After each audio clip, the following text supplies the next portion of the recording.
ជំរាបសួរបងប្អូនថ្ងៃនេះខ្ញុំមកឆាមីជាមួយនឹងខ្នៃស្ពៃលាយជាមួយនឹងសណ្តែកបន្តហើយសម្រាប់ផ្នែកសាច់វិញគឺខ្ញុំប្រើជាមួយនឹងសាច់ឈូកអញ្ចឹងសម្រាប់វិធីធ្វើគឺអត់ពិបាកទេគឺងាយបងប្អូនអាចមើលនៅក្នុងវីដេអូនេះបានណាខ្ញុំនឹងបង្ហាញពីវិធីធ្វើ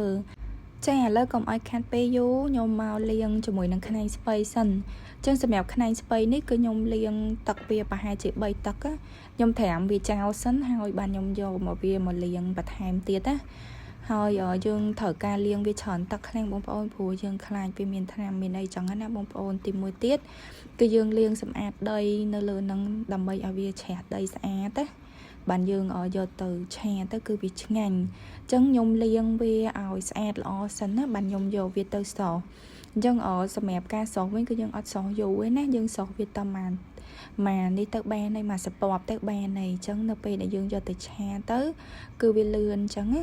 អញ្ចឹងខ្ញុំដាំទឹកនឹងឲ្យពុះហើយខ្ញុំដាក់ស្ពៃនឹងចូលទៅហើយខ្ញុំដាក់វាចូលតអស់អញ្ចឹងហើយខ្ញុំដាក់ចូលហើយខ្ញុំត្រឡប់វាប្រហែលជា2-3ត្រឡប់ឲ្យវាសពបបែបនេះអញ្ចឹងណាហើយបានយើងស្រង់វាទុកសិនទៅហើយពេលស្រង់ហ្នឹងយើងយកវាទៅលាងទឹកបន្ថែមម្តងទៀតណាដើម្បីកុំឲ្យវាធំថ្នាំធំអីចឹងបន្តមកទៀតមកគឺខ្ញុំមកលាងជាមួយនឹងមីសម្រាប់មីវិញគឺខ្ញុំប្រើអាមីតសៃធំណាមីពណ៌លឿងនេះបងប្អូនចាអញ្ចឹងខ្ញុំត្រូវការលាងវាបន្ថែមប្រហែលជា2ទឹកឲ្យវាស្អាតល្អដើម្បីឲ្យវាជ្រះជាតិម្សៅផងហើយនឹងជាតិប្រេងនៅក្នុងនឹងអញ្ចឹងណាបងប្អូនចាអញ្ចឹងនៅពេលដែលយើងលាងទៅនៅពេលដែលយើងឆាគឺវាអត់ធំ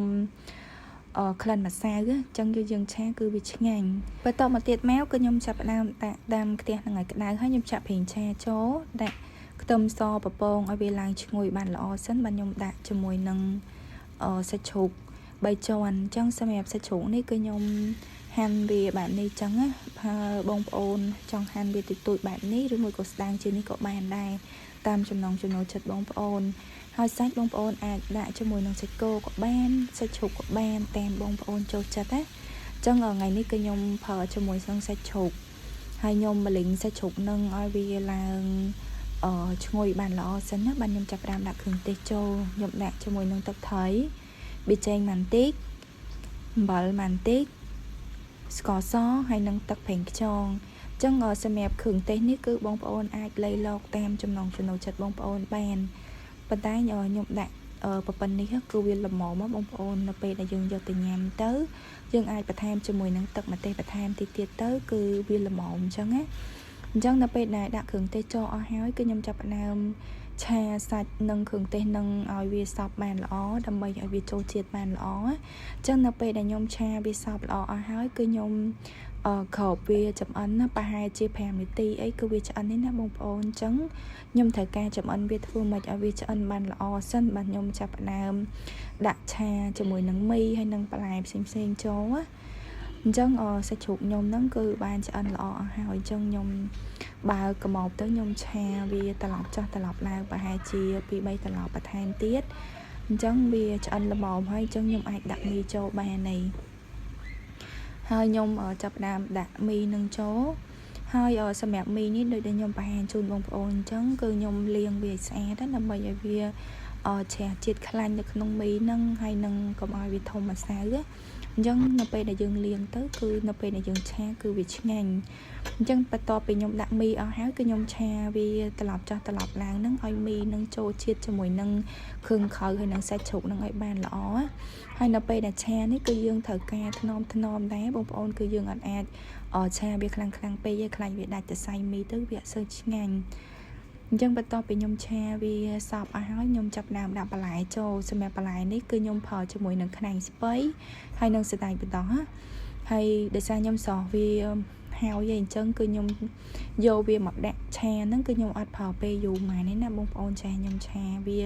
តែមួយស្ទុះដែរព្រោះយើងត្រូវការច្របល់វាដើម្បីឲ្យវាចូលជាមួយនឹងមីនឹងឲ្យវាសព្វបានល្អបានវាឆ្ងាញ់ចឹងខ្ញុំឆាត្រឡប់ចុះត្រឡប់ឡើងនឹងប្រហែលជា4-10ត្រឡប់ទៅគឺវាសព្វបានល្អហើយខ្ញុំបានបន្ថែមទឹកដែរព្រោះដោយសារបើខ្ញុំអត់បន្ថែមទឹកទេគឺវាស្ងួតនៅខាងក្រោមណាចឹងខ្ញុំបន្ថែមទឹកតិចទៅដើម្បីឲ្យមីរបស់ខ្ញុំហ្នឹងគឺវាឡើងទន់បានល្អហ ហើយសម្រាប់បន្លែវិញក៏វាបានទុនបន្ថែមទៀតចឹងអញ្ចឹងគឺវាចូលជាតិឆ្ងាញ់ចាឥឡូវសម្រាប់មីឆារបស់ខ្ញុំហ្នឹងគឺបានឆ្អិនរួចរាល់ហើយណាបងប្អូន